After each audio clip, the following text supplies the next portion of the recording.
Okay, padayon kita, padayon. So another problem, chapter 1, fundamentals, chemistry for engineers. So kanan mga temperature actually, temperature bulig ini itong chapter 1, pero masayo man lang ini. Makikita niyo iyo calculator nga may da kami ito dida temperature. Conversion and temperature. I think number nangalimot kasi ako. 26.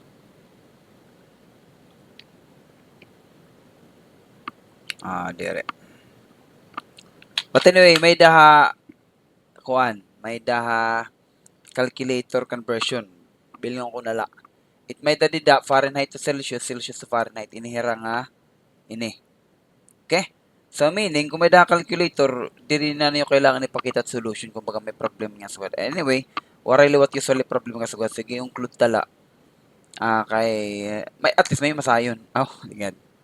Okay, there are basically tulo ka unit nga ginamit ko the chemistry. Nga in terms of temperature, we have the temperature, usually amount of notation, temperature in degree Celsius, and then we have temperature in degree Fahrenheit, ang temperature in Kelvin. Usually amo ni ra tutulo.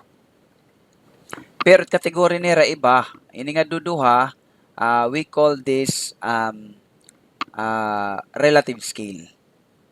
Relative scale. Relative kay gin-imbento ra puro pareho lahin mga rational expressions. Okay? Bagahin nagkuhay rahin usually ang tubig. Ito makikita natin ang tubig naton has a zero. Anyway, piligat niyo basahon gyapon dida. Anakon lang support para kung may istorya. Diba? Degree Celsius, nagpabagtikiran tubig tapos namiling hirang compound na nasabtan man nira nga ang mga compound labi na iton mga fluids that is gas and liquids na-expand itira volume. Diba? So, naggamit iran gas or somewhat semi-gas or semi-liquid. Labi na iton, usually nira pinakaunaging gagamit talaga is mercury. Yan na kasi bawal na mercury. May naton mga alcohol thermometers. Tapos mga digital thermometers na. Ano mo digital thermometers? It concept ito niya is kanan iya it imo bagani mo mga metals dida or anything na may da mechanism ang kurente nga kung may da nga ni paso iya gito ni measure. Okay? So anyway, I'm talking about the mga diri digital una pa sinauna gagamit mercury. So nasabtan nira ang mercury na expand pag papasok nga na compress pag papahagot. It's because of the molecules or atoms kay pure man ni mercury, element man niya. So may nga ni molecules is you're talking about a compound. So gimpabagtik niya ang tubig and then they set it to 0 degrees Celsius. That's why it's relative. Relative han tubig. Di ba? So, may doon niya basihan. Related. Di ba? Baga, nakaangkla. Di ba? Para ta grading system, relate ko la. Sa amin dito ang mga term. And similar nga na relative, bagay itong ratio and proportion. Okay? And then, evaporate hirang tubig using heat. At 180 may kita naton ha gases or ha atmospheric nga computation nga pag gases diri la kaya nimo temperature nakabase an imo pag-expand an imo mga molecules or atoms with respect to heat. May dagyapang kalabutan pressure. Imo kasi liquid diri gud hiya masyado. Okay? So diri gud hiya masyado while in gas may kita nimo bisan aton ideal gas that is a PVNRT. Of course, may tapos mo ni high school. So may ma-expect hiya nga na variable niya iton pressure hiyag mga gas. So, masaring kita at 180 pressure, ang normal nga pressure, gimpabagtik nira ang tubig at 100 gimpabagtik o evaporate nira ang tubig ngan ire to ginset nga 100. Okay? And that's why degree Celsius is relative. Meaning may daging pasihan. Another one is your Fahrenheit. So may dito din discussion, basahan na lang ninyo. Okay? Amo karisingon nini. That is a relative scale. Samantalang an imo Celsius may dito niya absolute scale which is the Kelvin. That's why you have a direct conversion. Diri conversion nga mga multiply makikita nito conversion factors is factor of 1 ito hira permanente. Pero ito mo Celsius to Kelvin diri gimpla plus. Okay? Usa ito nga kitaon niyo dapat. It pagka-convert it Celsius to Kelvin is gimpla plus. Unlike kan ibang mga unit, pag ka-convert mo ya one to another, gin mo multiply mo hira. Tapos anira conversion factors. So that's one thing for you to think about. Anyway, you can read it from the reading. So your temperature degree Celsius is I mean your temperatures in Kelvin is that is your temperature in degree Celsius plus 273.15. So iniya pag plus mo natin mo Celsius magiging Kelvin na ito ya. Okay? So and Kelvin is an absolute scale. So absolute scale kay may danahiya gintitikangan. Diri laya kay nakabase. Okay? So actually nere to gimbasihan ang pinakamagaan nga element. So kung pinakamagaan nga element is hydrogen, 'di ba? Hydrogen element has one proton and one neutron because it's the proton and the neutron interaction that make it sticks together. Kaya nung nagkakamiada kita compound. Kaya kung salat siya ka atom, 'di ba? There siya compound. So sumiring ka na nga ni something we can see, something we can measure. Damo ito nga ada. In fact, pagkanto nato na chapter 3 I think, makikita nimo nga kapag makakita kahin something, maka-measure kahin any compound, damo nga atoms or molecules ito taada. Okay. So pinakamagaan of course is from your periodic table is hydrogen. Actually, timo hydrogen is H2. Dirti na exist as hydrogen la. So naturally, it imo hydrogen is H2. May mga rules ito pero ba hindi kita mag-abot nga da. But anyway, amo ito pinakamagaan. Nga namo ito may may gutiay nga interaction between atom to atoms or molecule to molecule. Kaya molecular man ini, this is a diatomic molecule. Okay?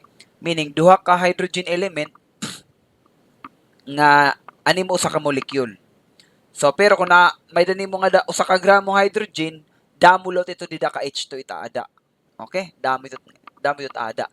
And paano ira nasi-separate is of course about kinetic energy la. So, kaya amo mo ng pinakamagaan kung kasano iniya mabagtik, kasano niya ma-solidify, or kasano niya, ang tawag ito, kasano niya magiging solid. Because H2 is a gas. So, sabihin, kung pahagkuton nga nimo, magiging liquid ito, kaya magsasaragpit itira mga atoms. Until such time, pagsaragpit ito mga atoms, to a point nga magiging liquid hiya. I think mga dito negative, birani 100, negative 100 something Celsius. Ito ya pagiging liquid. You can read that. Kaya nakaka-memorize siya. Pwede dami itong mga compound. Pero, nakita nila nga, ang pinakamagaan, H2, will solidify at around negative 273.15.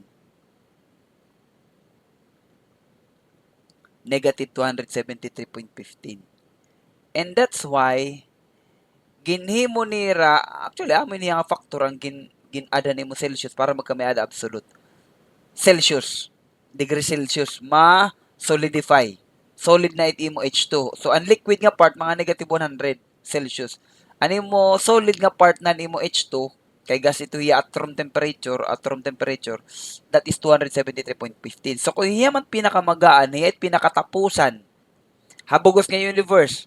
Kaya of course, hiya, maliton 1 proton, 1 bisan dito kat iba nga mga universe or iba nga mga planet, makatarakan pinakamagaan, hydrogen lagapit pinakamagaan because they've already accounted it nga may dani usa nga proton nga may usa nga electron, di ba? So meaning ini ang ginset nga magiging zero. So ginhimo niya na nga zero. That's why your temperature in degree Celsius kung baga-amo tiya negative 273.15 plus 273.15. Diba? Dito aton Celsius pag convert to Kelvin magkakamayada yahin 0 Kelvin. Waray ngayon degree itong Kelvin. So, 0 Kelvin. Ngan amo na ito ya. May dala natin 0 nga katikangan. Meaning, kung definition itong 0 Kelvin actually, or kita niya dictionary, that is the temperature where everything will cease to move. Kaya mabagtik man, magiging solid man nga tanan. Kaya ang pinakamagaan nga naging solid asay pabaan nga tanan. Nga duruda mo't interaction nito ira. So, my point is, these are the absolute. That's why it is called an absolute scale. Now, makikita niyo, ano yung mga absolute scale, puro pareho na conversion factors. Just like your Fahrenheit. Iti mo Fahrenheit, iti ito English nga absolute. Kaya may absolute ka pero di rila sikat. We call it Rankine. The temperature in Rankine is the temperature of Fahrenheit plus liwat. Of course, paano yan nagsisiro? I think that is 460 or 59.67 if I'm not wrong. I mean, we can derive this one from this mathematical rigor. Ay nala, kita na tiya. Kaya diri kasi tiya sikat, amo diri usually hindi discuss. But your Rankine is the absolute temperature ha mga English system. Diba? So, meaning, mag-convert ka nga nito Kelvin to Rankine, amo na tiyat bagang conversion factor. Okay? Because they are already absolutes. Okay? So, ano iya conversion factor, amo ito nga 9 over 5. 9 over 5 is that 1.8. Amo ito nga na-appear nga dati yung mga formula. Ito ya. Amo ito ya, nga 9 over 5. So, that is a 1.8 difference. Meaning, there is 9 durod ako 1.8 temperature Rankine is you have to multiply temperature Kelvin times 1.8. So, ibig sabihin, durod ako Rankine. Okay? 1.8 temperatures in Kelvin, that would be your temperature of Rankine. Pero temperature of Rankine from Fahrenheit, you have to plus it or add 459.67. Pero kung absolute to absolute, igta times mula. Baga-baga na yan conversion factor. Di ba? Nakita na yung conversion factor? 100, nag-example naman kita, 100 cm is 1 cm. Okay? Oh, anay, kay masolve kita anay. Anyway, may pamasahin din ang problem. Di. So, at least nag-introduce ako ng piso kaya ang mga waray mga nanulod. So, natin, convert the following temperatures to Kelvin. Ay, masahin ini. 357 ito, 357. At least madalang example. So, 357 in Kelvin, that would be 357 degrees Celsius. So, adilaya, ini man.